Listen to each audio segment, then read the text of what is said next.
चलिए आज अपन स्टार्ट करेंगे जो अपन लोगों ने लास्ट क्लास में किया था। बस मेरे को ये बता देना कि जो स्क्रीन है वो दोनों से शेयरेबल है, दोनों डिपार्टमेंट से। Yes sir. Yes sir. CSE IT में तो है सर। है सर, सीएसई में है ना। सीएससी में है सर, है। चलिए, तो लास्ट क्लास में अपन लोगों ने मैं एक बार रिवाइज करा देता हूँ जो लोग नहीं थे। In Friday class we have seen that the average value of alternative quantity और आरएमएस वैल्यू, इन दोनों की अपन ने डेरिवेशन देखे थे। और उसके साथ ही अपन ने ये देखा था कि आपका जो भी वेवफॉर्म होता है, चाहे वो साइनसोइडल हो, चाहे वो कोई सा ही वेवफॉर्म हो, उस वेवफॉर्म के लिए जब भी कभी आप लोग अपनी डेरिवेशन करते हैं या फॉर्मूला करते हैं, तो उसके लिए एवरेज वैल्यू की वैल्यू और आरएमएस वैल्यू की वैल्यू, ये दोनों ही वैल्यू बहुत ही ज्यादा इंपॉर्टेंट है आपके इसके लिए। इसके बाद एक सेकंड रुकना। हाँ,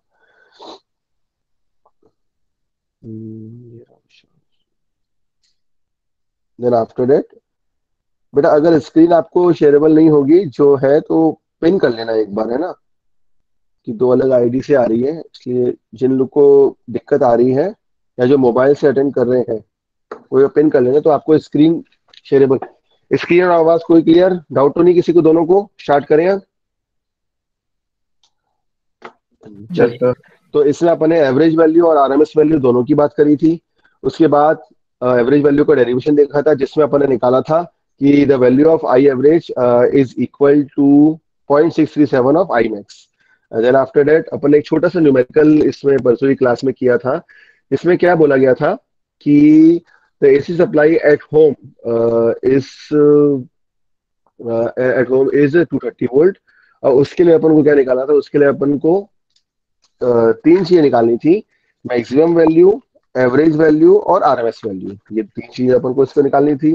तो सभी लोग ने इसका न्यूमेरिकल सॉल्व भी कर लिया होगा। तो मैं एक बार जो लोग नहीं थे या जिनका छूटा था उनके लिए फिर से रिवाइज कराता हूँ।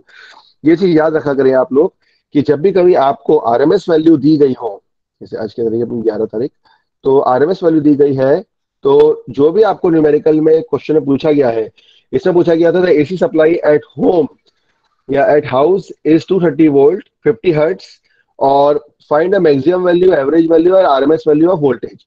तो इसके लिए क्या करेंगे अपन लोग? इसके लिए क्या करेंगे अपन? करेंगे इसमें RMS value of supply voltage. तो फिर से रिपीट करता हूं, RMS value of supply voltage. RMS value जो भी आपकी वैल्यू न्यूमेरिकल में दी गई है, ये आपकी आरएमएस वैल्यू होती है। That is V R M S is equal to, क्या होगा वी आर एम एस बेटा? बताओ जल्दी। 230 volt. Volt. 230 volt. 230 volt. Very good, very good answer from both the branches. ठीक है, और इसके बाद अपन को क्या निकालना है? इसके बाद नेक्स्ट जो आपको निकालना है, नंबर 1 आपको निकालना था आरएमएस वैल्यू, सेकेंड आपको निकालना है इसमें मैक्सिमम वैल्यू, और थर्ड आपको इसमें निकालना है एवरेज वैल्यू। तो the maximum value of supply voltage, maximum value of supply voltage is Vmax. Vmax is equal to, जैसे कि अपन ने देखा था पिछली स्लाइड में कि द वैल्यू ऑफ आरएमएस का जो डेरिवेशन था आपका, वो अपन दूसरी साइड में देखा था, सॉरी। तो आरएमएस वैल्यू जो आपकी निकल के आई थी डेरिवेशन से, वो क्या आया था मैं आपको बताता हूँ। Since we know that the value of RMS, V RMS is equal to V max divide by, क्या है डिवाइड बाय? बताइए। Divide by root two. 0.707 भी है और डिवाइड बाय √2 भी है, दोनों चीजें आपकी बराबर है। ठीक है, इसका मतलब क्या हुआ? यहाँ पे आपने वी आर एम एस की वैल्यू क्या कर दी? V R M S equal to V max upon √2, या आपने इसका डेरिवेशन कर लिया। जैसे ही आपने इसमें देखा कि V R M S equal to V max upon √2, वैसे ही आप ये देख रहे हैं कि वी मैक्स की वैल्यू क्या होगी? The value of V max is equal to √2 time of 325.2 V R M S, therefore it is equal to √2 times of 230 volt. तो जब भी कभी मैक्सिमम वोल्टेज आपसे पूछा जाए किसी भी इसका एसी सप्लाई का, the V max is equal to the root 2 times of VRMS. And what is the VRMS? VRMS is that voltage which is given in the supply. So Vmax equal to 325.27 volt. सबका आया ये answer? Yes, सबसे पहले आ गया आपका VRMS, ये हो गया आपका. उसके बाद Vmax हो गया आपका. And the third one is average value. तो एवरेज वैल्यू का भी आपने डेरिवेशन किया था आपने पिछले वाले स्लाइड में. ये क्या किया था आपने? The value of average equal to 0.637 of max. ठीक है ना? तो the value of average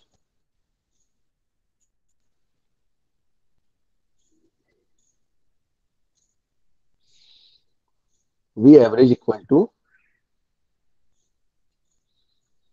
0.637 of Vmax. That is 0.637 multiply by 325.7. ठीक है?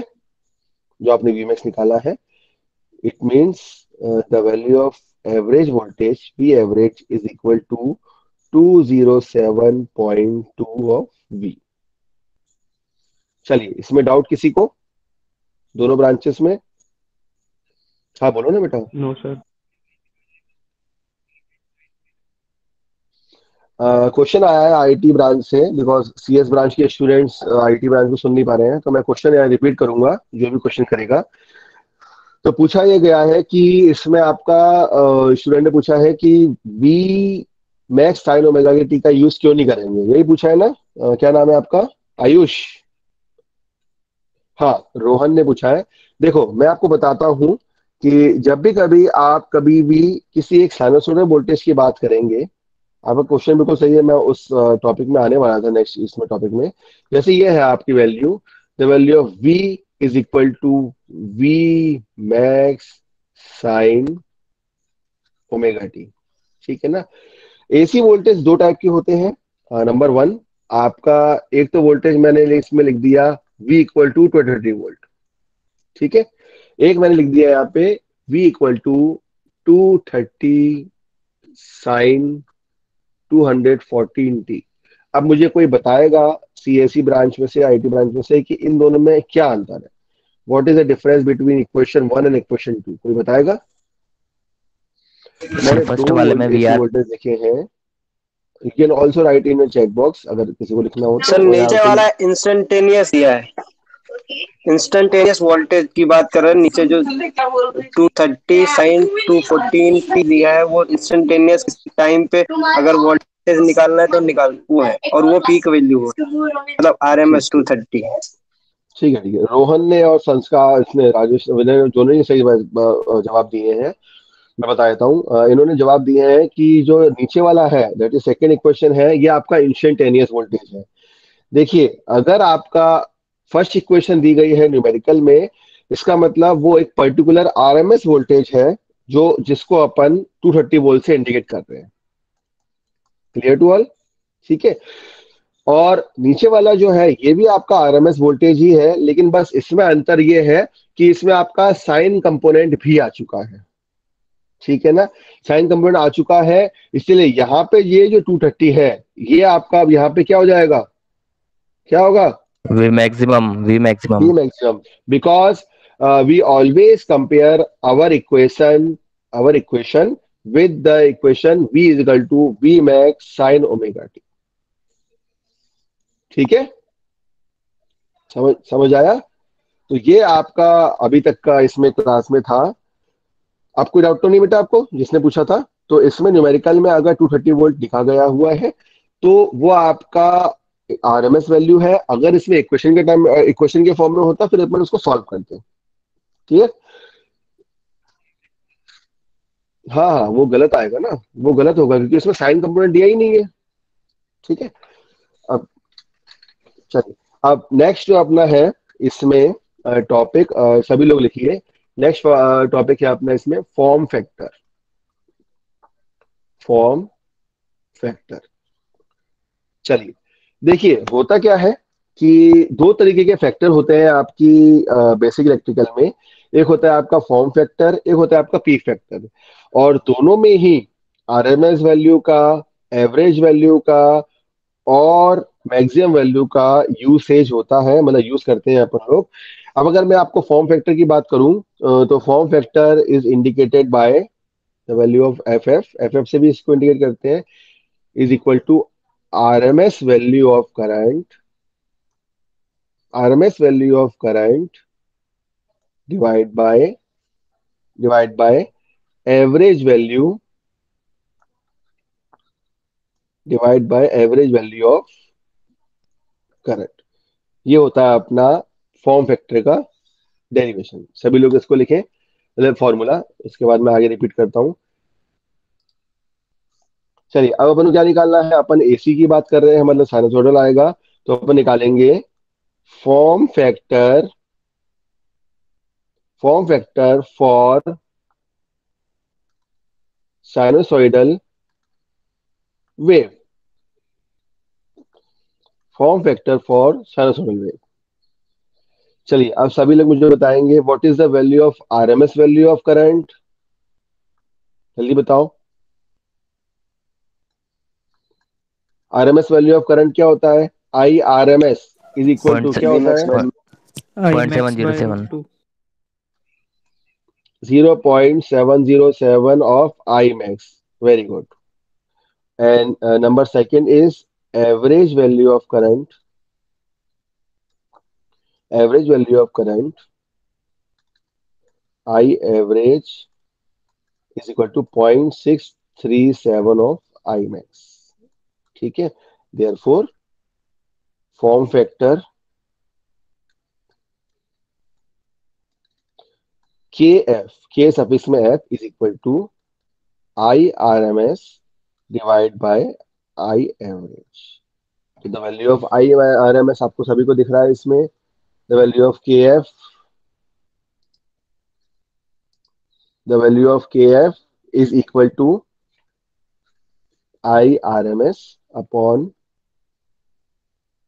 I average is equal to 0.707 of I max from equation 1 and equation 2 divide by 0.637 of I max। क्या value है बेटा KF की, 1.11 1.1। वेरी गुड, ठीक है, is equal to 1.11। Hence the value of form factor for any waveform, चाहे वो sinusoidal हो, चाहे वो कोई सी वैल्यू हो, ये आपका इसमें फिक्स वैल्यू है, that is the value of के एफ इज इक्वल टू 1.1। ठीक है, दोनों ब्रांचेस में कोई दिक्कत तो नहीं, सी एस आई टी। आगे बढ़े हम। अब इसमें एक और चीज याद रखने लायक है कि फॉर्म फैक्टर में आपको ये चीज कभी भी कंफ्यूज मत होना। अगर फॉर्म फैक्टर की बात होगी तो फॉर्म फैक्टर हमेशा आपका आरएमएस वैल्यू ऑफ करंट या फिर एवरेज वैल्यू ऑफ करंट, इन दोनों वैल्यू से ही आएगा। ठीक है ना।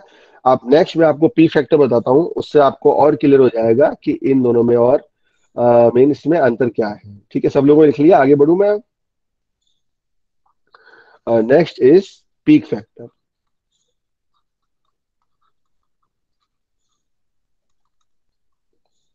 पीक फैक्टर, चलिए, the value of peak factor,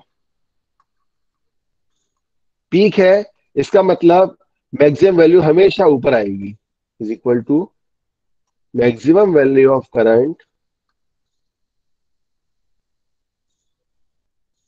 divide by, अब यहाँ पे एवरेज नहीं आएगा, यहाँ पे आरएमएस वैल्यू आएगा। ठीक है, इन दो कंसेप्ट को थोड़ा सा आप याद करना, चाहे वो समझ के करो चाहे वो रट के करो, लेकिन ये चीज आपको पता होनी चाहिए। ठीक है, तो फॉर्म इसमें दोनों बताता हूं। अगर अपन फॉर्म फैक्टर बोल रहे हैं तो उसको बोल रहे हैं अपन आरएमएस वैल्यू अपन एवरेज वैल्यू, और पीक फैक्टर बोल रहे हैं तो उसको अपन बोल रहे हैं जो पीएफ आपका है, PF is maximum value upon RMS value. ठीक है ना।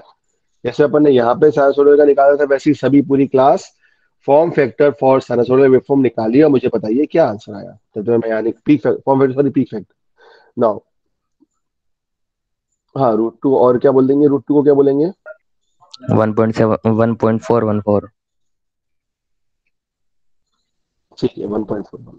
तो peak factor for sinusoidal wave is Kp is equal to I max upon I RMS. So we know that the value of I RMS क्या होता है I RMS बेटा? I RMS की value क्या होती है?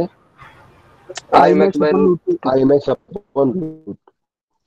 So the value of Kp is √2 और 1.414।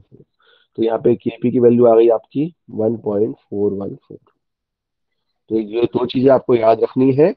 Average value अपन ने निकाला, आरएमएस वैल्यू निकाला, मैक्सिमम आपको पता ही है। उन दोनों की हेल्प से अपन ने सबसे पहले फॉर्म फैक्टर निकाला, उसके बाद निकाला पीक फैक्टर। ठीक है ना, ये दो चीज आपको इसमें अच्छे से याद रखनी है। एक और इसमें लिखिए लाइन, अगर अपन आप यहाँ पे न्यूमेरिकल्स में डायरेक्ट पूछ लिया जाता है कोई भी आपका डाटा देखकर कि उसमें फॉर्म फैक्टर पीक फैक्टर निकालो। ठीक है ना। अब इस पीक फैक्टर को अपन क्या बोलते हैं, और तो नोट डाल के लिखो, note, this is this is also called this is also called crest, CREST, crest factor or amplitude factor. This is also called crest factor और amplitude factor। ठीक है ना, क्लियर? सर हाँ पूछो।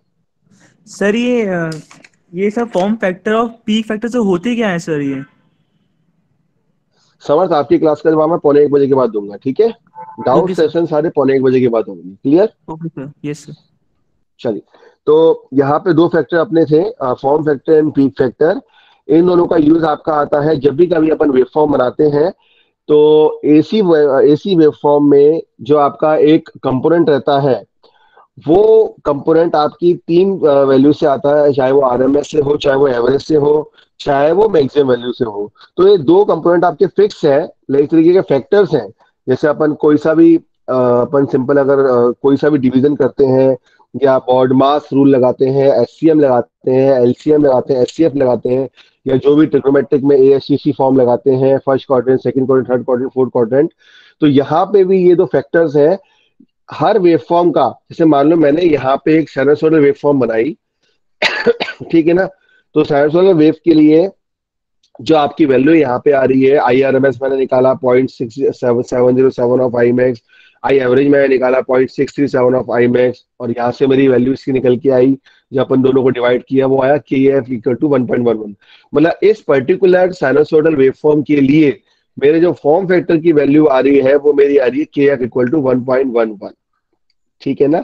ये फॉर्म फैक्टर और पीक फैक्टर किसी भी वोल्टेज की वैल्यू के लिए या करंट की वैल्यू के लिए तब काम में आते हैं जब वहां पे आपके कोई सी भी एसी वोल्टेज में कोई फ्लक्चुएशंस रहते हैं या डिस्टरबेंसेस रहते हैं।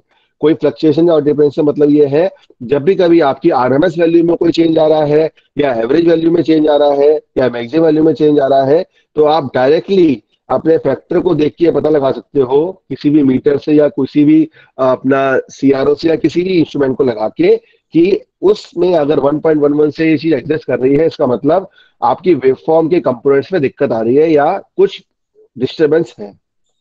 ठीक है, समर्थ आपका क्वेश्चन का जवाब मिला आपको? ठीक है। Yes sir. Waveform yes sir. में डिस्टरबेंसेस को देखने के लिए अपन लोग फैक्टर्स का यूज करते हैं, चाहे वो फॉर्म फैक्टर हो, चाहे वो पीक फैक्टर हो।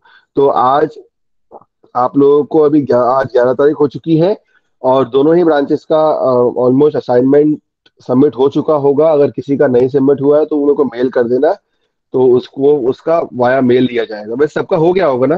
क्यों, किसी का बचा तो नहीं है सीएसआईटी में?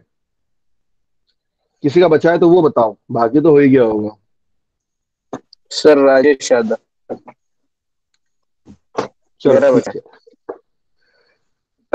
चलो, जिसका बचा है उसके लिए अपन 1 बजे के बाद बात करेंगे, क्लियर? तो आज, अच्छा आप मुझे ये बताओ दोनों ब्रांचेस की, चलो मैं एसआर से पूछ लूंगा, वही आपसे डिस्कस करेंगे। असाइनमेंट आज दिया जाए या सैटरडे को दिया जाए?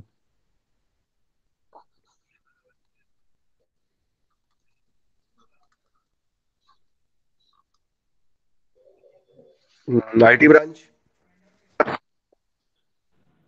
सीएस, और आप भी बोलो बेटा। सर वो आई थिंक तो सारे बच्चे तो वैसे सैटरडे के लिए बोलते हैं, आईटी से सैटरडे के लिए रेडी होते हैं बच्चे। चलो एक काम करना, चैट बॉक्स में लिख देना, ठीक है, चैट बॉक्स एक्टिव है। चलिए, तो न्यूमेरिकल लिखिए सबसे पहले, आज का फर्स्ट न्यूमेरिकल इसी सर्किट का। The equation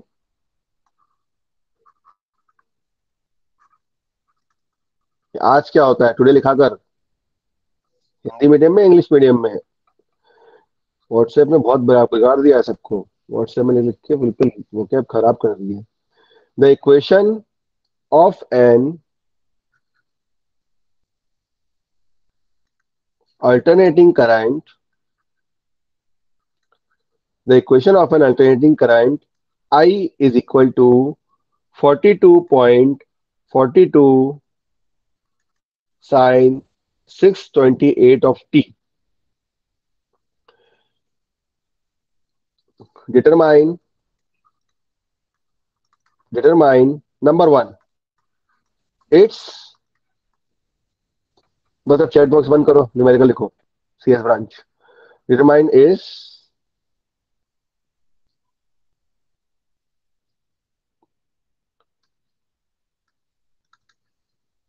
maximum value number one, second frequency, third RMS value, fourth average value, and number fifth is form factor. बेटा इसका आंसर आए वो चैट बॉक्स में लिखना, बाकी जिन लोगों को न्यूमेरिकल समझना है उनको मेरे को समझा देना, ठीक है। बाकी जिसको सॉल्व करना है मैं मना नहीं कर रहा हूँ, जिसका आ जाए वो एकदम से क्लास में मत लिखना, क्योंकि फिर बाकी लोग सॉल्व नहीं कर पाते, है ना। चलिए देखिए इसमें क्या बोला गया है, इसमें आपको इक्वेशन दी गई है एक अल्टरनेटिंग करंट की, जिसको लिखा गया है I equal to 42.42 628 of t. ठीक है, इक्वेशन लिखी गई है आपकी एसी करंट की। इसे 5 वैल्यू निकालने के लिए पूछा गया है आपसे, maximum value, frequency, RMS value, average value और फॉर्म फैक्टर। तो इसमें सबसे पहले लिखेंगे अपन सॉल्यूशन में instantaneous value of alternating current, instantaneous value of alternating current is given by the expression I is equal to 42.42, अथर्व अपने आप को म्यूट करो, I equal to 42.42 sine of 628 of t। सबसे पहले आप क्या करेंगे, जो आपका जो वैल्यू है वो आपका I equal to I max sine omega t, ये जो आपकी करंट की इक्वेशन है इससे आप कंपेयर करेंगे। जैसे ही आप इससे कंपेयर करेंगे वैसे ही आपकी सारी की सारी वैल्यूज आपकी निकल के आ जाएंगी, ठीक है। पहला न्यूमेरिकल है तो मैं सॉल्व करा देता हूं, बाकी बाद में आप लोग करते रहना। सबसे number one, sorry first equation है आपकी, आपको क्या पूछा गया है यहाँ पे, maximum value.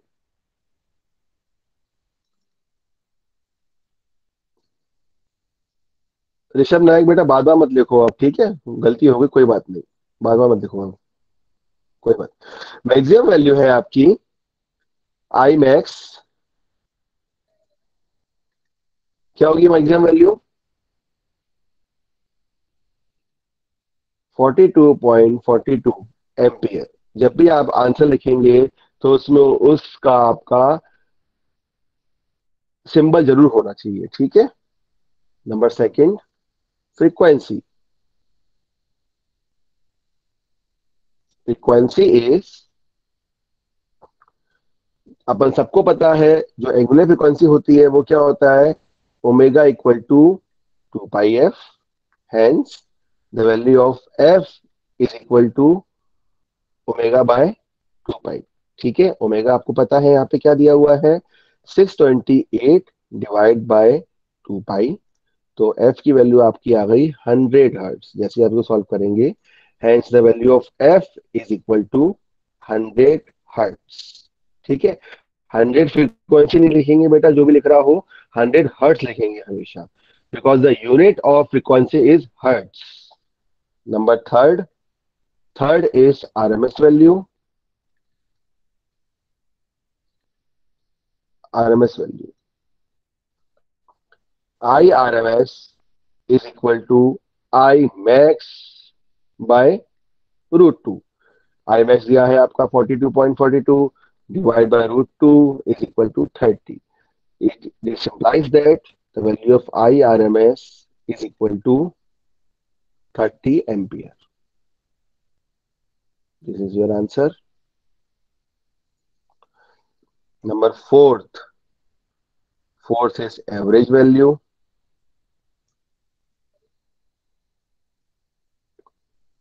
I average is equal to 0.637 of I max। ठीक है, तो 0.637 ऑफ I max आपका दिया हुआ है यहाँ पे 42.42, that is it is equal to 27 ampere. तो यहाँ पे आपकी I एवरेज की वैल्यू आ गई कितनी, 27 एम्पियर। साइनसोइडल वेवफॉर्म है, चाहे आप इसको सॉल्व करो या ना करो, जो आपका लास्ट में फिफ्थ में फॉर्म फैक्टर आएगा वो क्या आएगा, 1.1।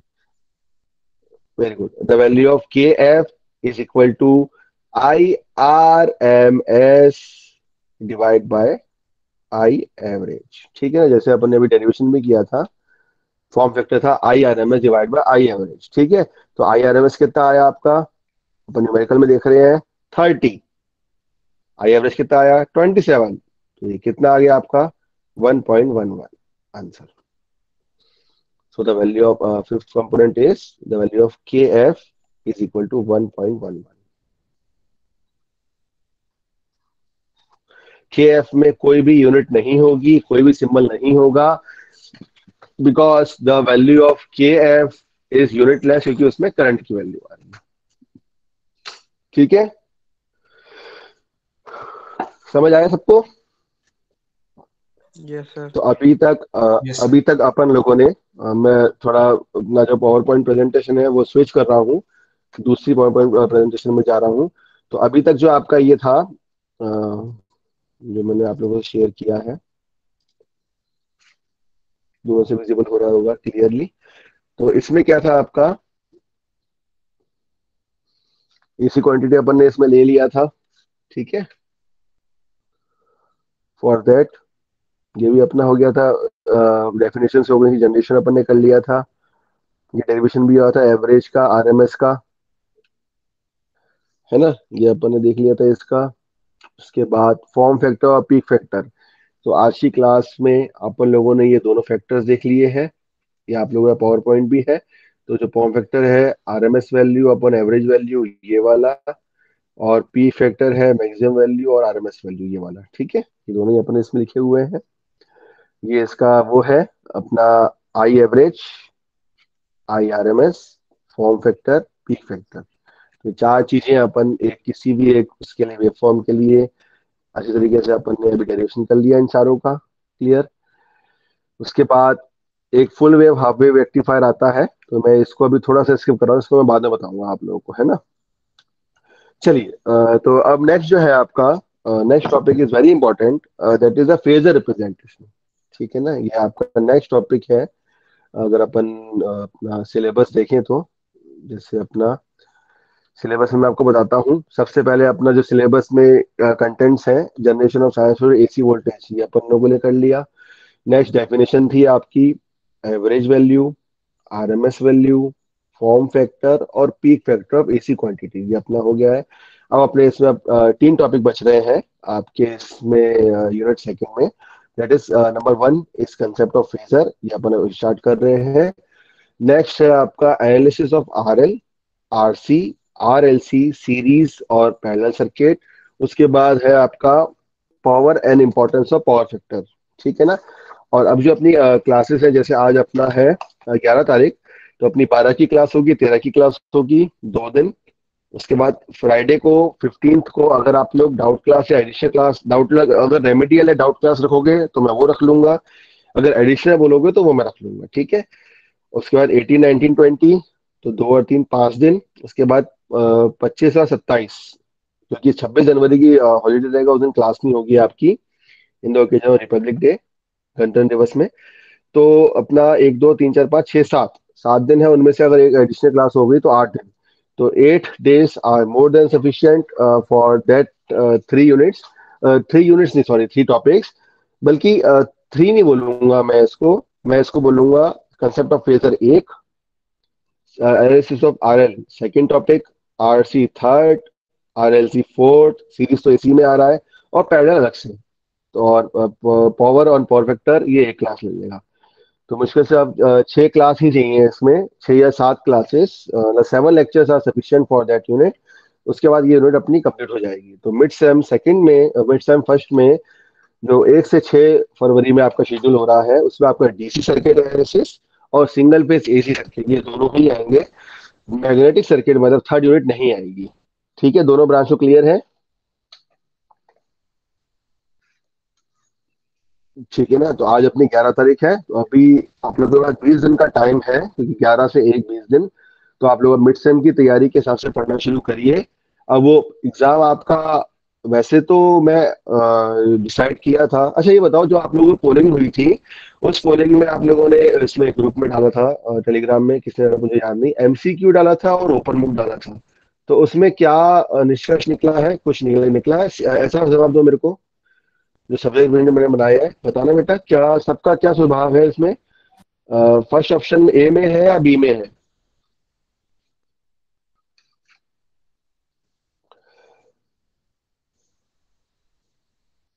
चलिए दूसरी ब्रांच में।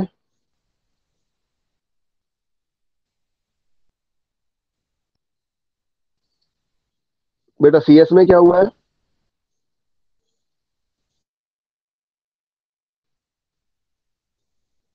नहीं नहीं, मैं समझ नहीं पा रहा। आप क्या बोल रहे हो? संस्कार क्या बोले तुमने? एमसीक्यू ना, चलो ठीक है। सीएसई में एमसीक्यू है। आईटी में, आईटी वाले बताओ बेटा। अंशिता और ये अपना क्या नाम है उसका, श्रुति सर शुभम बताओ, या और कोई बता सकता है, बोलो। सर एमसीक्यू था। विधान। यस सर एमसीक्यू था सर। हाँ हाँ, वो मैंने देख लिया बेटा, मैंने तो बनाया है वो ग्रुप, मुझे पता है। हाँ बताओ, आईटी ब्रांच आप बताओ क्या है आपका? आपका भी एमसीक्यू है? Yes yes sir. Sir. Yes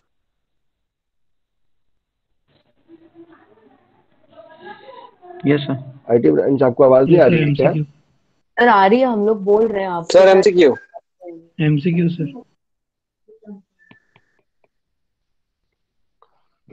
आपका जवाब नहीं आ रहा मेरे को। चलिए चैट बॉक्स में लिख दीजिए अगर आप। आदित्य, जो तुम बोलो, आदित्य जोशी बोलना। यस सर, एमसीक्यू का ही बोल रहे हैं सब।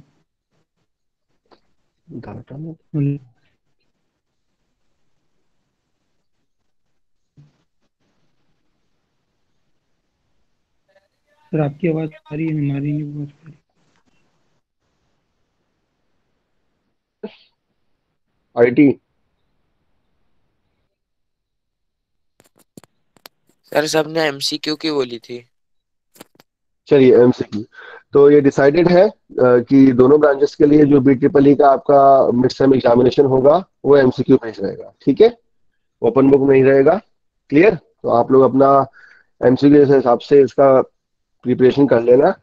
अभी मैं आप लोगों का इस सैटरडे एक क्विज रखूंगा, और क्विज का टाइमिंग मॉर्निंग या जो भी आफ्टरनून डिसाइड होगा। फ्राइडे की क्लास में आप लोगों को, या फ्राइडे को ही अगर आप बोलोगे तो फ्राइडे को ही मैं आप लोगों को वो कर लूंगा, बता दूंगा कि उसमें क्या करना है, ठीक है। चलिए, तो इसमें अब अपने स्टार्ट कर रहे हैं। और कोई डाउट तो नहीं किसी को क्लास में? राखी, राखी ने लिखा है कैसे ऑर्गेनाइज होगा। मैंने इंस्ट्रक्शन आप लोगों को, एक पीडीएफ आप लोगों को भेजी थी। जो आपका मिड सेमेस्टर एग्जाम होगा वो आप लोगों के मूडल अकाउंट पे, जैसे आप लोग असाइनमेंट सबमिट करते हैं वैसे ही मैं अभी एक टेस्टिंग क्विज करवाऊंगा। वो क्विज आप लोगों का फ्राइडे को ऑर्गेनाइज होगा। फ्राइडे या सैटरडे जो भी एचआर्स बोलेंगे मैं उनसे बात करके मैं कर लूंगा। ठीक है ना, सैटरडे को ही रखूंगा मोस्ट प्रोबेबली। ठीक है, तो सैटरडे को क्विज होगा, आप लोगों को मॉडल पे होगा। जिस तरीके से क्विज होगा उसमें अभी आपके फर्स्ट यूनिट के 10 क्वेश्चन आएंगे। ठीक है, 10 नंबर ऑफ क्वेश्चन रहेंगे। और सेकेंड यूनिट का अभी क्विज नहीं होगा। सेकेंड यूनिट का क्विज और फर्स्ट यूनिट का जो आपका वो रहेगा कंबाइंड, वो आपका मिड सेमेस्टर में होगा। ठीक है ना। नंबर ऑफ क्वेश्चंस मेरे हिसाब से तो अगर 1 घंटे का अगर टाइम स्लॉट रहेगा तो उसमें आपको 20 मिनट्स में 20 क्वेश्चंस करने के लिए मैं दूंगा। ठीक है, सफिशियंट है। 20 मिनट्स में 20 questions. Yes yes sir. Sir, yes yes sir. Sir. नहीं, अगर अगर न्यूमेरिकल होंगे, मेरी बात पूरी सुन लो, ये तो एमसीक्यू बेस्ड पैटर्न है। अगर न्यूमेरिकल होगा तो 20 मिनट्स में मैं आप लोगों को सिर्फ इसमें कितने, या तो 2 क्वेश्चन दे दूंगा, वो मैं देखूंगा मेरे को क्या करना है, वो मैं डिसाइड मैं कर लूंगा। न्यूमेरिकल मतलब छोटे छोटे रहेंगे, जिसमें मतलब आप उसको अप्रोच कर सको। अगर 20 मिनट्स में अगर 10 नंबर ऑफ क्वेश्चन भी है तो 10 भी दे सकता हूँ मैं। ठीक है ना, वो मेरे पर डिपेंड करेगा मैं क्या कर रहा हूँ। अगर रीरोल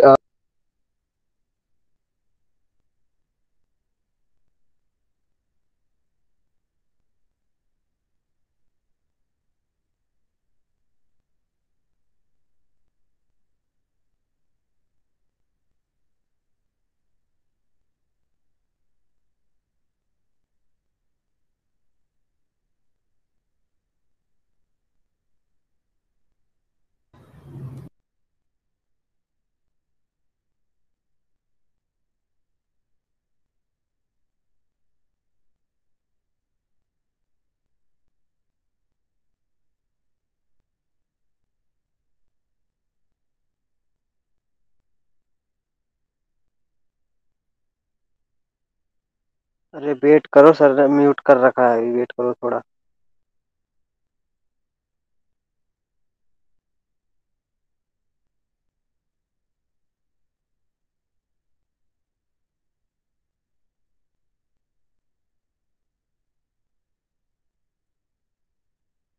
यार वेट कर लो थोड़ा, सर ने म्यूट किया अपने आप को भी। अरे भाई बोल रहे हैं सर, लेकिन आ नहीं रही साउंड। यहाँ पर अभी विशाल चौधरी ऐसा लिखा रहा था ना, ही हैज लेफ्ट। हाँ नहीं आया तो था। सर ने अभी म्यूट कर सर जी रखा है ना वॉइस अपने आप वाला को। जो है ना, वो दूसरा वाला वॉइस सर वाला ने लेफ्ट हो डिवाइस गया से शायद। डिस्कनेक्ट हो गया हाँ उनका। सर ने वॉइस वाला हाँ ऐसा ही डिवाइस का कुछ हुआ है। डिस्कनेक्ट हो गया, शायद सर कोई को कॉल आ गया उनका। वेट करो अप्रोच थोड़ा, करो वेट कोई। तो करो। हाँ वेट करो अरे थोड़ा। वेट, सर को तो पता चले। अभी खुद आ जाएंगे सर। मैच ड्रॉ हो गया भाई।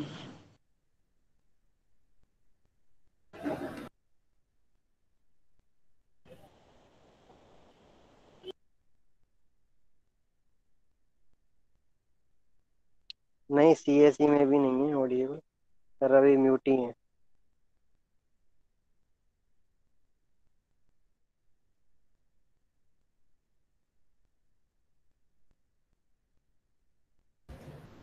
कॉल कर दो कोई सर को यार।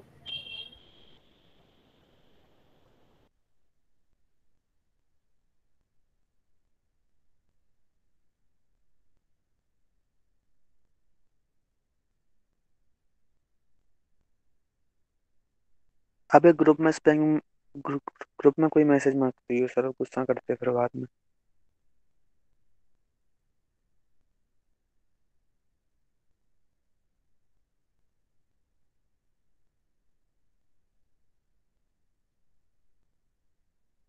आईटी ब्रांच, आपको फिजिक्स की स्क्रीन दिख रही है? Yes yes sir. Sir. Yes sir, yes sir. चलिए, मैं फिर से रिपीट करता हूँ क्योंकि कुछ कनेक्शन की वजह से लेफ्ट हो गया था मैं। तो फेजर प्रेजेंटेशन की बात अगर अपन करेंगे तो फेजर प्रेजेंटेशन में जब भी कोई अल्टरनेटिंग क्वांटिटी की अपन बात करेंगे तो उसमें आपकी 3 चीजें रहेंगी।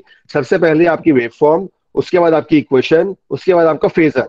तो फेजर कुछ नहीं है, फेजर सिर्फ एक ऐसी अल्टरनेटिंग क्वांटिटी है जिसको अपन एक रोटेटिंग लाइन से रिप्रेजेंट करते हैं। फिर से रिपीट करता हूं, फेजर एक एक ऐसी आपकी साइनसॉइडल अल्टरनेटिंग क्वांटिटी है जिसको अपन रिप्रेजेंट करते हैं रोटेटिंग लाइन से।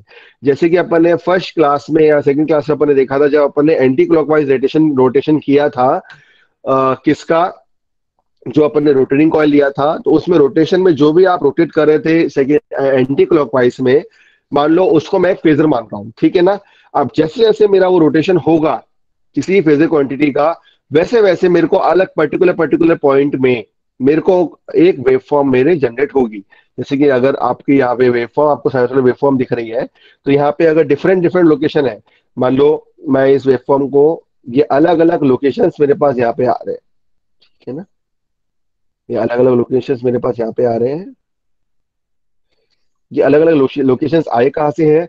ये अलग अलग लोकेशंस आपके एक फेजर प्रेजेंटेशन से आपके पास आए। जैसे मान लो मैंने एक यहाँ पे एक फेजर ले लिया, ये मैंने फेजर लिया, जैसे ही मैं इस फेजर को अपने सर्कल के अक्रॉस, एक यूनिट सर्कल के अक्रॉस घुमा रहा हूँ, कौन से डायरेक्शन में? मेरे एंटी क्लॉकवाइज डायरेक्शन में। तो जिस जिस पोजीशन में मेरा एक फेजर होगा ना बेटा, उस फेजर में मेरे को पॉइंट मिलेगा।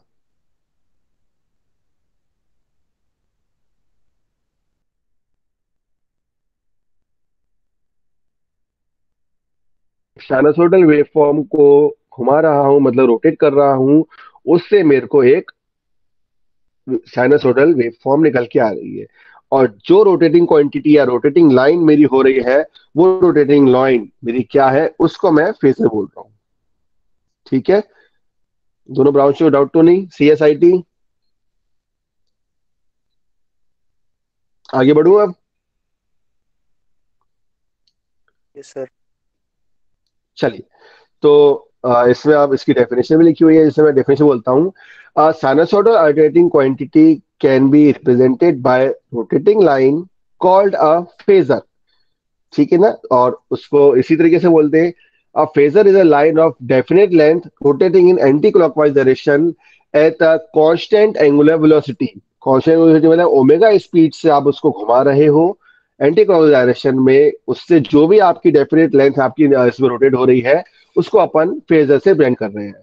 और उसकी वेवफॉर्म हो या इक्वेशन हो, उसको अब हम दिखा रहे हैं।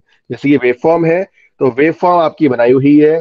सिमिलरली नेक्स्ट लाइन में अब मैं आपको ये दिखा रहा हूं कि मान लो आपने एक ओपी लाइन इसमें दिखाई गई है, यहाँ पे आपको दिख रही है ओपी लाइन में, यहाँ पे आपकी ड्रॉ है, यहाँ पे ये आपकी एक ओपी की रोटेटिंग लाइन है। मान लो इसका मैंने नाम दे दिया, इसका जो करंट है, जितना आपका IM करंट है ना बेटा, उस IM करंट की लेंथ की इक्वल मैंने एक लाइन बना ली, ठीक है। अब इस ओपी लाइन को मैं एंटी क्लॉकवाइज रोटेशन में घुमा रहा हूं, जैसे में लिखा हुआ है, draw line OP of length equal to IM। This line OP rotates in anti-clockwise direction with a uniform angular velocity omega radian per second and follow the circular trajectory as shown in figure। मतलब वो circular trajectory में shown in circular wave form में उसको अब मैं उसको rotate कर रहा हूँ। तो उसमें जो भी मेरे को वैल्यू मिल रही है with respect to the theta, जहां जहां मेरा थीटा मिलेगा, वहां वहां मेरे को मेरा ओमेगा टी मिलेगा। तो जिस पोजीशन में मेरा ओमेगा टी रहेगा, उस पोजीशन में ही सॉरी उस पोजीशन में ही मैं अपने साइनसोइडल वेवफॉर्म को रोटेट करूंगा, जिससे कि यहाँ पे आपको जो वेवफॉर्म निकल के आई है, मान लो यहाँ पे मैंने इसको ओपी माना हुआ है और OM तक आ रही है। तो अगर मैं इसमें आप लोगों से पूछूं कि what is the value of OM, OM को मैं कैसे प्रेजेंट करूंगा? OM is equal to the, अच्छा ये बताओ, what is the value of sine theta? Sine theta क्या होता है? Height upon hypotenuse. Perpendicular upon base. Perpendicular upon hypotenuse, ठीक है, P अपॉन H। तो OM की वैल्यू क्या हो जाएगी? OA साइन थीटा बेटा, OA। इसमें यहाँ लिखता हूं मैं इसको, the value of OM is equal to OA sine theta, that is, अब OM क्या है मेरा? OM को मैं पूरा का पूरा, अब जैसे OA को मैं मानूं, तो OA मेरी पूरी करंट हो रही है, दैट इज IM को मैं से, और थीटा को मैं ओमेगा टी के रिस्पेक्ट में लिख रहा हूं। इट मीन्स दैट कि मेरा जो स्मॉल आई की वैल्यू आ रही है, टोटल करंट जो मेरा निकल के आ रहा है वो कितना यहाँ पे आ रहा है, I equal to I M sine omega T. मैं फिर से रिपीट करता हूँ आप लोगों को। अरे हाँ हाँ, sorry sorry sorry sorry sorry, गलती हो गई, सॉरी। ओ ए तो इसमें है ही नहीं ना। The value of, OP sir. हाँ हाँ, वो मेरे से मिस्टेक हो गई। The value of O M is equal to, ऊपर भी लिखा ही हुआ है, ओ पी साइन थीटा।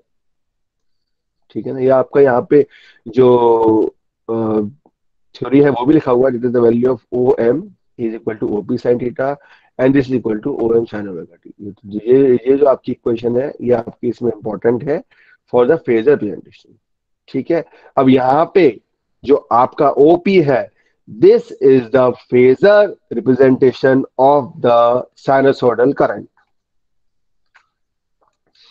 ठीक है, समझ आया सबको, दोनों ब्रांच को?